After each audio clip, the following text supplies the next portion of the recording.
what's the process for someone who has the brain space to make new courses, to get it approved, and to actually partner with NEBOSH for new material? Oh, that's a great question. It's something we're looking at right now as to what courses, what education is missing, and how can we best fill that. So, yeah, if somebody's got that sort of idea and some content, by all means, contact me, contact colleagues at NEBOSH, and we'll look into that. What we do need, like any organization, is the business case behind that. We need to be able to justify that there's an audience and what that content means. But yeah, we're always very happy to look at new content and the need for it. Okay, so we just got to do the needs analysis and follow our ADDIE model to make sure. Absolutely. I just love talking to other instructional designers, because you understand those things, right? Yeah. And another question, we talked about psychological risk. You mentioned it before, and I am now trying to catch up to ISO 45003. I see it as a consultant, and those listening to my show or people who are either consultants or playing the role as a consultant for their company. I know that's a need for psychological safety.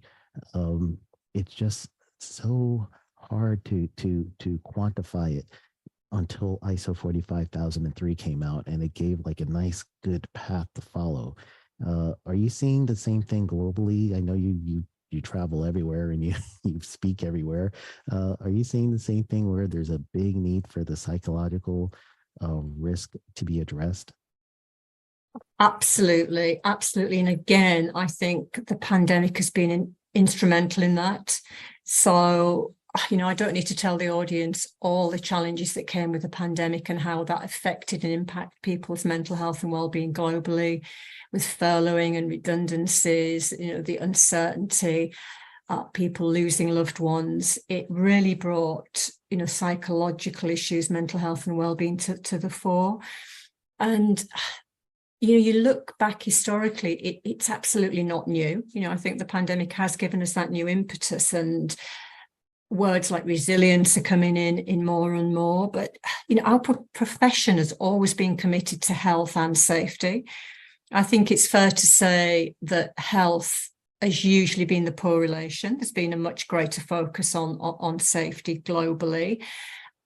We've then seen increased attention being given to health with control of hazardous substances, for example, manual handling, this kind of thing.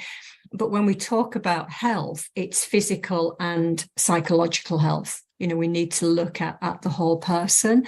So I think the best way our profession needs to think of it is in the same way that physical risk is all about the possibility of physical injury from exposure to a hazard. Psychological risk is the possibility of psychological injury when exposed to a hazard.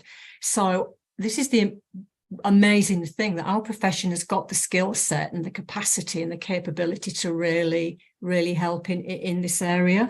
In the same way that we work to eliminate and reduce the risk of physical hazards, it's the same approach with psychological hazards. And as you quite rightly said, ISO 45003 gives some structure.